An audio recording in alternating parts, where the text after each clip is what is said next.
There are a large number of properties in Lakewood, but if you wanted to come in and renovate extensively, you'd be told you've got to bring the whole thing up to code, which means we've been facing one. We've lost 3 really cool houses in the north end because the buildings are 4 feet below the flood elevation. If they were historically designated, they could have been preserved. They could have been jacked up moderately. We're going to lose a lot of properties that we may feel are important because they aren't in the historic district, and people want to invest in them, and it doesn't make sense economically because they can't afford themselves other exemptions. We also have the property tax freeze if you renovate an historic district property, where you can freeze the increased value of the property for 10 years for the city and counties ad valorem taxes, which has been taken advantage of far less than I ever thought here. We've only done 3 or 4. And I'm surprised that I think it's been a very popular thing in West Congress. Dozens and dozens of them. We're going to do a better job of educating the community how that works. So there are some benefits that weren't always a benefit in the past. The building code becomes more and more stretching. And the state of Florida and the International Code Council and the Florida Builders Association do recognize that history and buildings in Florida are part of what people bring people to visit, and we need to figure out ways to preserve them. So they have made exceptions in the building code. FEMA's also made some exceptions that you can afford yourself of if you are designated property. And so, and we can fill you more if it pertains to your house at a later date, but we do have those reasons we can talk to you about those. Yes, ma'am. I think one of the problems is the fact that you just enumerated that we have so many different design styles. So thinking that you could put together a hard and fast rule, or you can only use this window or that window or that window, can't work because you have so many different kinds of styles. The other thing I think is important is to have the design guidelines, as you mentioned. I think that'll alleviate a lot of problems if you have a book that says, all right, if your house is that style, you can use this and this and this. I think we also need to reiterate again the tax benefits and make them more people more aware of it. We also need to acknowledge that your staff works so hard with every single person that goes in to see them. They're wonderful. They're not mean to you. I wish that some of these negative thoughts that we've heard tonight could be turned around and make them positive. To positive to help instead of go against them. So those are my thoughts. Thank you. We have built a relationship with several limited manufacturers, and we are trying to encourage them, and we're going to be asking Frederick to the bandwagon, to come out with some more historically appropriate windows that are impact, that operate the way that we all like them to operate, but look more historical than we could possibly improve. It's a struggle. I know that Westcon probably was a victim of it more than anywhere else, but when the impact window came about, it was PGT, metal, really flat. There was no other choice. And I bought my neighborhood 25 years ago, and a lot of houses, their windows were falling apart. The only option was something that's really questionable. It has evolved greatly, but most of the windows that are what we would prefer and are the most appropriate are out of most people's price points based on the value of the homes that you have. I'm not denigrating anybody's house, it's just, I'm in the same boat. I would love to put, at some point, improved wood windows. I have my original wood windows. They're great, but they're not going to last forever, but I'm keeping them together because what I'd like to put in there is probably worth what my new house is worth. And I'm making the choice to keep the old ones. So we are hopefully going to be successful in that vein and have some more options come about in the South Florida market over the next year or so. And we'll keep you abreast of what those are. Yes, sir. And to follow up on those windows, I mean, try to look at it also from the perspective that you're actually protecting a historic structure by putting impact windows in. That's right. If I do not put impact windows, something flies through my house, the roof lifts off, and the house is gone. And at that point, I'm not going to rebuild a historic house that is basically flattened by a hurricane. If if I have the hurricane impact windows, if I have a hurricane safe door, if I have a roof that has appropriate strapping and has a decking that I can use, my roof is metal tiles. It's these square metal tiles. Those things in a hurricane, if you're anywhere near my house, take cover, because if those things come off, they're projectiles. They're going to go everywhere.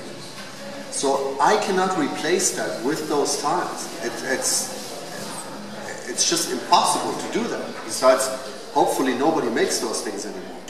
But it's a protection of the home. I want to keep. I'm not putting hurricane impact windows in it because I like the hurricane impact windows. I'm putting them in there to protect the house. So I'm protecting a historic structure. Try to look at it also from that perspective. Even though the window might not be 100% similar to the original wood window, it is an improvement in order to protect the historic structure.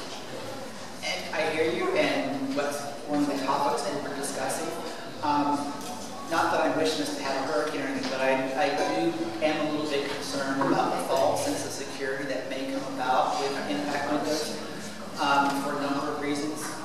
One, if they get hit by something, they still break, they just don't let things in. Right. To repair them is very, very expensive. It costs the same amount as replacing. Some of you are putting shutters over your impact windows to keep them from being hit. Others have fabric panels, Kevlar panels that you put up. Other things to keep your impact windows from being messed up if you have a storm.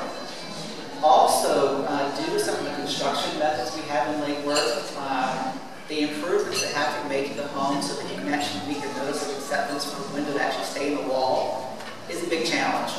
And I've seen some of the construction where the impact window is in, and I'm like, I pray that that wall is actually not coming out of the window to be sucked out.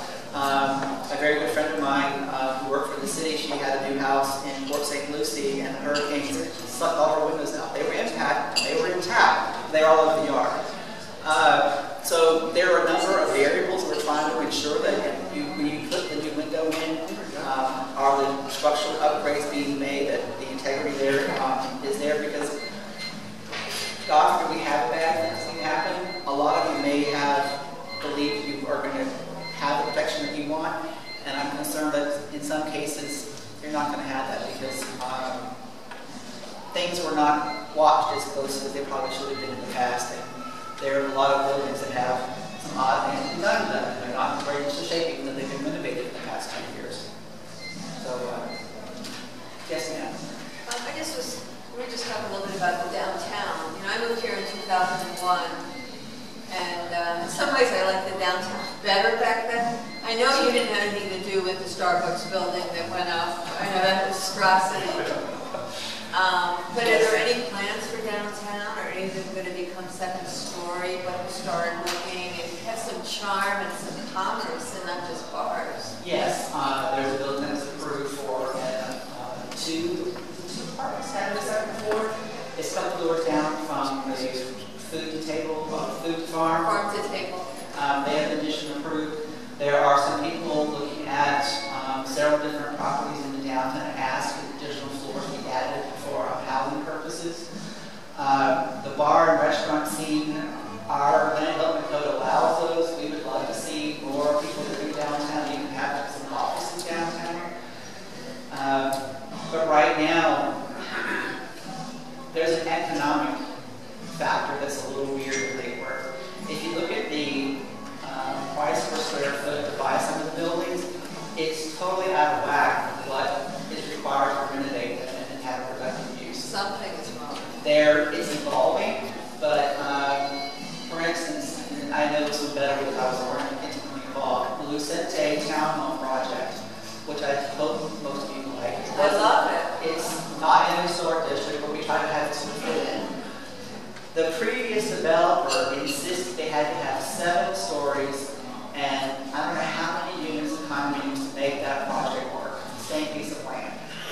And I think it was on the market for $850,000. Lucente, which only built 23 townhomes, made the whole project economically feasible at a lower purchase price for land. So I'm like, what's up? Well, there's a construction cost differential when you get above the second floor or third floor, which raises the cost per square foot of construction out of whack with our ability to build some of these buildings. So a lot of people are struggling with understanding what the economics are to preserve this 1 or 2 story building, add on a little bit. Because we definitely, what I've heard overwhelmingly is that you don't want to be like downtown West Palm, where if you do 20 stories, that differential averages out. We don't have that potential. We can only go 4 stories in most places, and only 6 with the hotel. So you're working with a smaller building envelope. Consequently, some of the prices people want for their land or building doesn't make it work. And unfortunately, some of the buildings and the owners can just hold on to them. They're just empty. And we saw this in Clematis Street in West Palm when I first got there. Almost all those buildings didn't have a mortgage on them. Half of them were empty, and people were waiting for that change. And so the prices per square foot were astronomical. It took 20 years, and maybe a little more, for that to come back. I'm hoping it won't take like work that long. There have been a lot of properties that have changed hands since we've been working on it. Calera, I think, is a good example. That changed hands. We put quite a bit of money in it and restored it. Hoffman's Chocolate is another one. There are a couple of sales that are being organized by the CRA. Both of them will go through. We've seen some new investment downtown in the next 6 months. A lot of people are waiting for the Gulf Stream. Yeah. I don't have an update on that. The lawsuit was filed. It's still working its way through the court, but I know a number of investors and people are waiting. Once I see something happen to the Gulf Stream, I'm ready to go. There is a condominium project from a company developer out of Canada that's going to short planning zoning board this month. 4 stories on Palmway and Lake, which is very attractive, quite contemporary, looking for other investment opportunities. There's a bank that's been approved on the Chase Bank where the drive-through side is. Oh, good. There's some things happening, but a lot of people are waiting, like I said. The Bank of America is such a What is that? It's a Chase Bank, different underneath the Chase Bank. They're going to put Chase Bank away. They're going to just collapse. So, but keep our fingers crossed that what's happening in the world right now with the economy doesn't negatively impact us. It's a little iffy right now, but get that behind us and we'll hopefully see some more investment in the city. You all ready for our last little blurb? Just real curious, though, since you mentioned Chase, because I know that Chase wants to put right where the drive-throughs. Realistically, I know because the other issues with that bank itself is that's dangerous talk, correct? It isn't too good. So they can raise it if they want to. They could. It doesn't. It's probably not going to make most sense to tear it down because they could afford themselves. It would be. I believe it's Only if they want to sell that portion off. right. Unless Where someone it is in the city's eyes, it's the one intact block in the whole city downtown. We'd love to see Chase Bank be a little bit more highest and best use for that property. We're not holding them up in any way. We're not. We've approved the bank project, but it'd be nice to see them be a little more out of the box and think about we've got an entire block. Do something really amazing with it versus building a little 1-story suburban bank building, and the other building may or may not sell because you couldn't build a whole lot more there unless you That build building, apartments we do and not want everything. that building torn down, by the way. Pardon me? The Chase, you're talking about Chase? Yes. We do not want that building torn down. Okay. You want historic preservation input? Yes. There's people around town that are a little afraid that that would go. Well, we can talk about it at the next board meeting. This preservation board can initiate a designation if they so see fit. And we can carry that forward and talk about it. That building, I think, is almost old enough. It's right at the cusp of being 50 years old.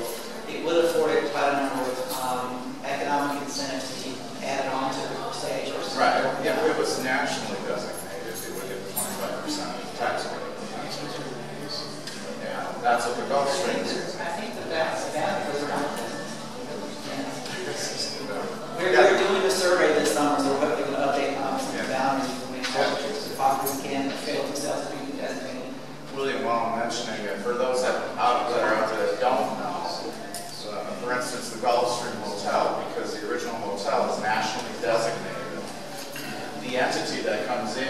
stores at a hotel gets a 25% tax credit. The 20? Republicans, I'm sorry. Yes, you're right, 20%. But 20% tax credit is a pretty substantial thing to a developer because that's essentially it's cash in the process. And any commercial building could qualify. It has to be an income-producing property, either residential or commercial. So there was a platform to put together a property having an income tax incentive for residential properties. It's been languishing in Congress like everything else for like 4 or 5 years at this point. I think that's a 20% one as well. They kind of just got stuck. We're still looking at one out, which if you're in the National Register District and your property contributed, you did substantial improvements, you get a 20% income tax credit, plus you're having more property tax credits. I think that's probably not going to happen anytime soon, but it's definitely going to happen if we keep putting pressure on the government when it comes to the other regulations I mentioned, FEMA and some other things. But we'll jump into our last little thing.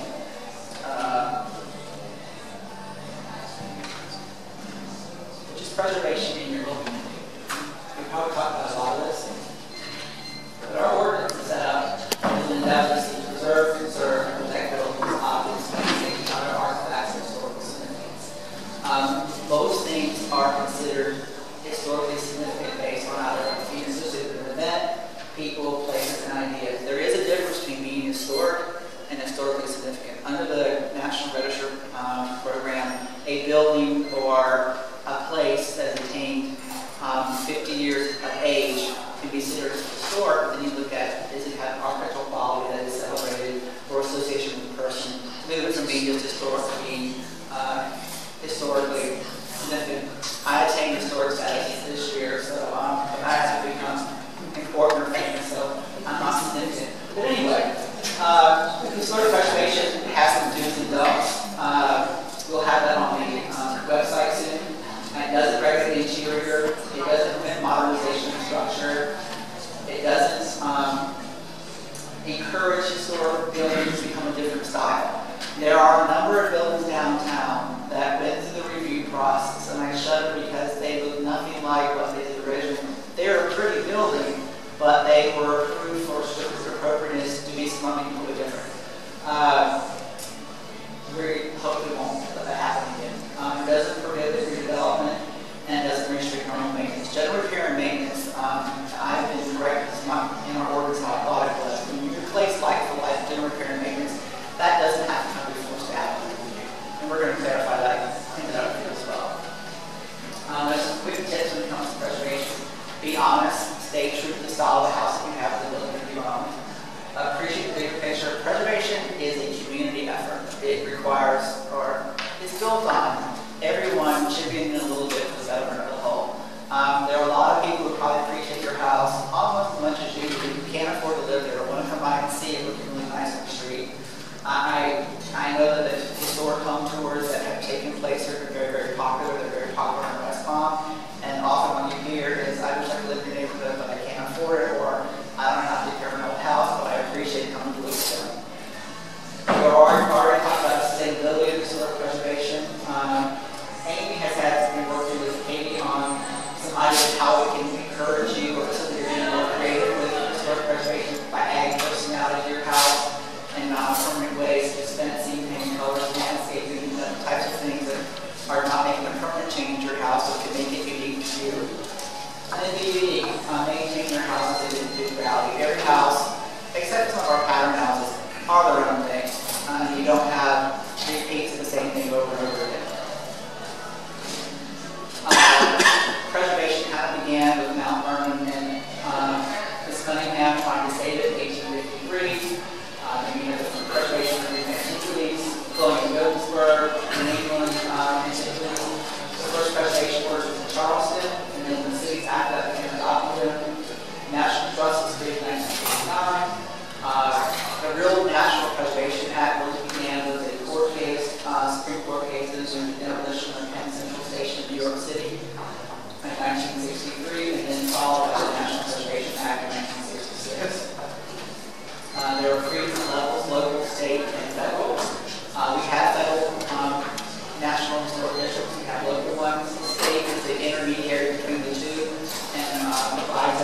and guidance on how we conduct ourselves for best management practices when it comes to historic preservation. We are certified from government, which means that we have qualified staff, a preservation board, and a board with appropriate disciplines represented on it. What is it? You explain the difference between South Palm Park and College Park as designated historic areas. There is a difference, right? They're both designated the same way and have essentially the same rules governing. Is there one that's a local designated historical? I believe one's only local. College Park is national. College Park is national historical, South Palm Park is local. Which that is a fairly big difference. Isn't it? And if South Palm Park would like to be a national district, we'd be more than happy to help facilitate. It doesn't put any more rules or restrictions on you than we already have, except if federal money is spent in your neighborhood. Let's say there was a major dredging project in the intercoastal. They would have to evaluate under Section 106 of the National Preservation the impacts of that change. Will that work? The federal government will be held probably to a higher standard of impact prevention if you were a national district versus just a local one. They do have to be evaluated sort of the same. The best example I can think of is where that kicked in is in the Hillcrest neighborhood in West Palm, which some of you may now know as the Ringer Athletic Fields for Palm Beach Atlantic. That was a beautiful neighborhood that got torn down because of airport noise. But many of the houses were moved out of it because of the federal regulations to various neighborhoods in West Palm. I was involved with that when I was a co-planner with Wesley at the City of West Palm. National Preservation Act is actually celebrating its 50th year this year. And I guess it's very apropos that we're coming to you and talking about historic preservation and the work and how we think that over the next 50 years. So that's what we're having the presentation for. Like I said, this is all going to be on the city's website under the preservation link for you to look at. I hope that you will fill out your questionnaire. There's 3 different subject areas. Write as much or as little as you want. If you pull it off the city's website, which will be there, it'll be online, fillable form. You can just type it in and then email it to Amy, Katie, or myself. Our preservation board meets the second Wednesday of every month. You're welcome to come visit and listen to our discussions with you. We're having, like I said, over the coming months, of where we're going to go, where we're going to try to moderate, hope to come to a compromise where we don't lose our integrity and character, but we can also facilitate making changes a little more smoothly.